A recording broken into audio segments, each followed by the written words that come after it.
할렐루야. 11월 29일 화요일 원포인트 큐티에 오신 분들을 예수님의 이름으로 사랑하고 축복합니다. 오늘 우리에게 주시는 하나님의 말씀은 사무엘하 6장 1절에서 11절까지 말씀입니다. 다 같이 합독하시겠습니다. 다윗이 이스라엘에서 뽑은 무리 3만 명을 다시 모으고 다윗이 일어나 자기와 함께 있는 모든 사람과 더불어 바알레유다로 가서 거기서 하나님의 궤를 메어 오려 하니 그 궤는 그룹들 사이에 좌정하신 만군의 여호와의 이름으로 불리는 것이라.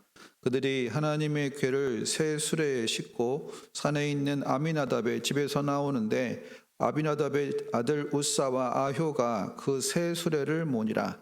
그들이 산에 있는 아비나답의 집에서 하나님의 궤를 싣고 나올 때에 아효는 궤 앞에 서가고 다윗과 이스라엘 온 족속은 잣나무로 만든 여러 가지 악기와 수금과 비파와 소고와 양금과 제금으로 여호와 앞에서 연주하더라. 그들이 나곤의 타작마당에 이르러서는 소들이 뜀으로 우사가 손을 들어 하나님의 궤를 붙들었더니 여호와 하나님이 우사가 잘못함으로 말미암아 진노하사 그를 그곳에서 치시니 그가 거기 하나님의 궤 곁에서 죽으니라.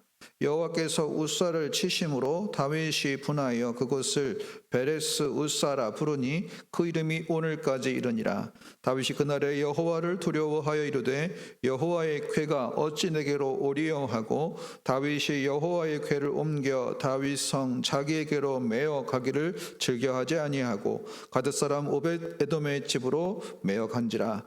여호와의 궤가 가드 사람 오벳 에돔의 집에서 석 달을 있었는데 여호와께서 오벳 에돔과 그의 온 집에 복을 주시니라. 아멘.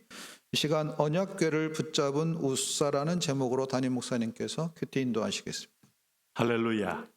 자, 오늘 우리 본문은 매우 심각한 어떤 면에서 영적 고민을 하게 해줍니다. 왜냐하면 하나님의 언약궤를 잘 모시려고 했던 우사가 바로 하나님이 치심으로 현장에서 죽는 장면을 보고 있기 때문이에요. 여러분, 그 장면 유명한 장면입니다. 우리 사무엘하를 보면서 많은 성경학자들이 갸우뚱거리고 특별히 인본주의자들, 휴머니스트들은 어떻게 이럴 수가 있을까라고 이해할 수 없는 고개를 갸우뚱거립니다. 자, 어떤 일입니까? 오늘 1절에 이렇게 시작합니다. 다윗이 이스라엘에서 뽑은 무리 3만 명을 다시 모으고 다윗이 일어나 자기와 함께 있는 모든 사람과 더불어 바알레 유다로 가서 거기서 하나님의 궤를 메우려 하니 그랬습니다. 자, 지금 다윗은 상승곡선에 있습니다. 자, 중동의 최대의 강적인 블레셋을 여호와의 천사의 도움으로, 여호와의 군대 장관의 도움으로 일거에 진멸시키고 오늘 다윗은 정치, 경제, 문화 모든 면의 군사면에서 안정을 이루고 진정한 팔레스타인의 이스라엘의 왕으로 등극을 합니다. 통일 왕의 등극이요, 그 주변의 모든 대적 세력들이 더 이상 다윗을 함부로 접근할 수 없을 만큼 강력한 그런 권세를 그는 가지고 오늘 위세를 드높이고 있습니다. 그래서 오늘 1절에 이스라엘에서 뽑은 무리 3만 명은 아주 정예부대인 거예요. 그들이 어떻게 했습니까? 바알레 유다로 갔다 그랬어요. 그러니까 하나님의 법궤가 머물렀던 곳이 바알레 유다입니다. 오늘날로 말하면 요즘 기락 여아림이라고 알려져 있어요. 그럼 이제 여호와의 법궤만 가져오면 모든 게 완벽하게 퍼즐이 다 맞춰지고 하나님의 법궤가 우리 가운데 거함으로 하나님이 정말 통치하는 나라, 하나님이 임재하는 나라, 그리고 하나님이 함께하는 나라인 것을 주변의 모든 이방족에게도 보여줄 수 있는 아주 복된 그런 지금 예식을 진행하고 있는 거예요. 그래서 오늘 2절 하반절에 뭐라고 말합니까? 그 궤는 그룹들 사이에 좌정하신 만군의 여호와의 이름으로 불리는 것이라.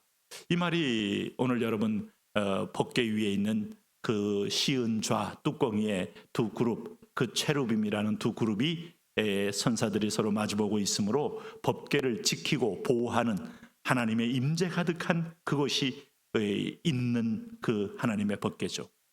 여러분, 그렇다면 우리가 여기서 한 번쯤은 고민해 봐야 돼요. 법궤는 도대체 무슨 의미가 있을까? 그럼 법궤는 괴짝의 의미가 있는 게 아니고 그 안에 있는 내용물의 의미가 있습니다. 내용물에 뭐가 있습니까? 아론의 쌍난 지팡이가 있습니다.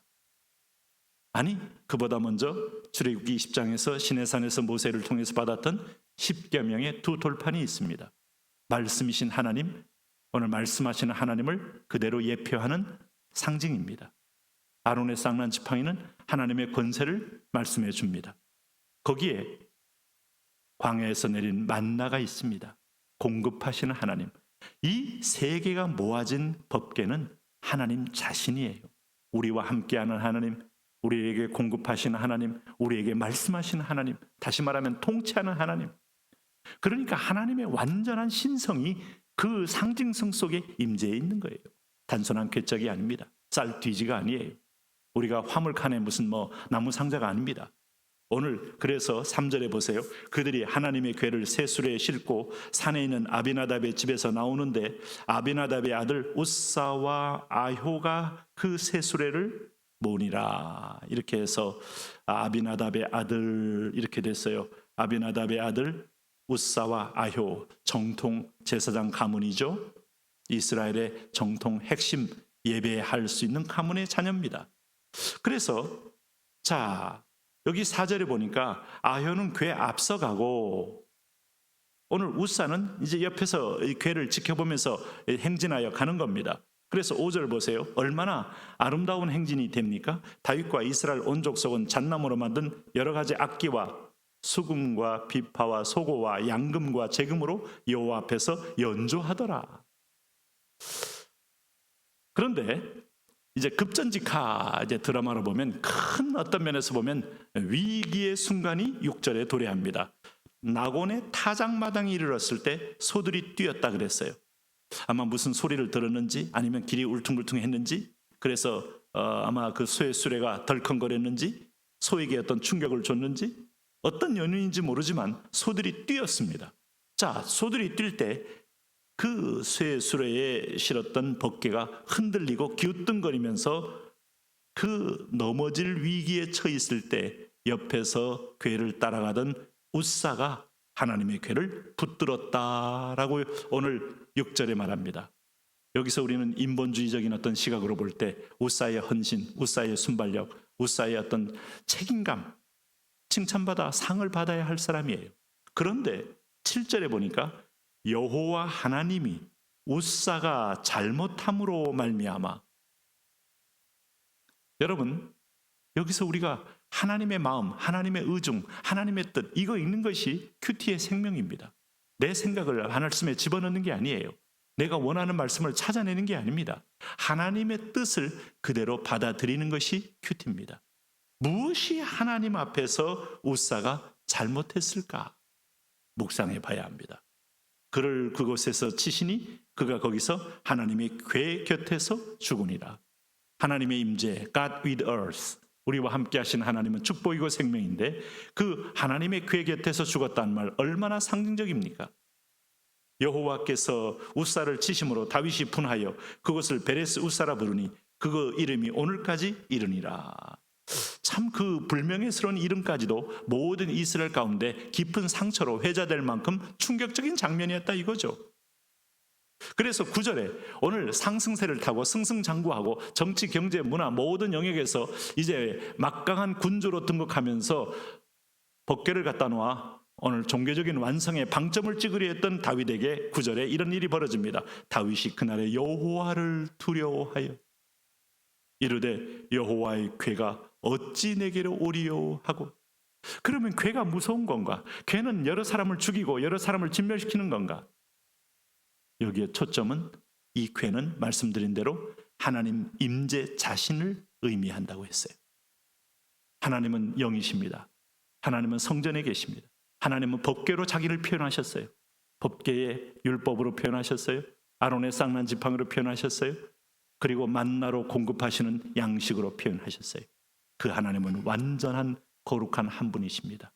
우리가 오늘 죄인된 인간이 하나님을 떠난 모든 오늘 가나안의 후손들, 이스라엘의 후손들, 이 백성들이 자기 죄를 사함받지 않고 하나님의 완전함에 도달할 수 없어요. 우리가 아담과 하와가 범죄한 다음에 에덴의 완전한 생명나무 과실을 따먹어 영생하기 위해서 다시 에덴 속으로 기어들 수 없다고 했어요. 에덴 동편에 화형검을 두어 지키고 거기에 천사를 또 통해서 또 지킨다고 했습니다. 결코 들어갈 수 없어요. 인간의 의와 인간의 공로와 인간이 만드는 걸 가지고 하나님께 접근할 수 없어요. 인간의 철학, 인간의 과학기술, 인간의 장수기술, 인간의 생명공학기술, 영생의 길로 도달할 수 없는 것과 똑같습니다. 하나님은 하나님으로서의 존재하고 그분은 우리가 관리할 분이 아니고 경배와 예배의 대상이고 그분이 주신 길로만 갈 수 있어요. 그것이 바로 십자가의 길입니다. 그것이 바로 오늘 화목제의 길이고 속죄제의 길이고 속건제의 길이고 번제의 길입니다. 희생당한 어린 양이 있어야 그 피로 힘있고 하나님의 존전 앞에 나아갈 수 있음을 보여줍니다. 그래서 이 메시지는 계속하여 이스라엘 이 공동체 안에서 기억되고 묵상되고 새김질되면서 하나님의 궤가 함부로 사람이 손댈 수 없는 분명한 이유, 여러분 그것을 이들은 깨닫게 되는 것이죠. 여러분, 인간의 의로서는 하나님을 만족할 수가 없는 겁니다. 재미있는 사실은 이방인 오베데돔, 오늘 그 궤를 10절에 보니까 다윗성 자기에게로 메어 가기를 즐겨하지 아니하고 가드 사람 오베데돔의 집에 메어 간지라. 다윗이 자기도 큰 위해를 당할까 봐 자기 지부 자기 성에게로 메어 가기를 즐겨 안 했는데 이방인 오베데돔의 집에 있었는데 오베데돔의 석 달 동안에 온 집에 복을 내립니다. 복궤는 쳐다보는 자에게 복이에요. 하나님을 갈망하는 자에게 복이에요. 법궤는 인간의 몸으로 손을 대는 게 아니고 인간의 의로 관리하는 게 아니고 인간의 어떤 면에서 보면 통치 밑에 있는 게 아닙니다. 경배의 대상일 뿐이에요. 그런데 오히려 이스라엘 사람 우사는 죽임을 당하고 이방인 오벳에돔은 오히려 복을 받고 어떤 태도로 하나님께 나가십니까? 당신은 오늘 예배를 관리하고 예배하는 성도를 관리합니까? 아니요. 당신도 오늘 본당에 나와 예배자가 되어야 하고 당신의 일터에서 예배자가 되어야 합니다. 이것이 축복의 비결입니다. 하나님, 우리도 온전한 예배자가 되어 날마다 여호와의 복이 떠나지 않는 복된 자녀들 되게 하여 주옵소서. 예수님 이름으로 기도합니다.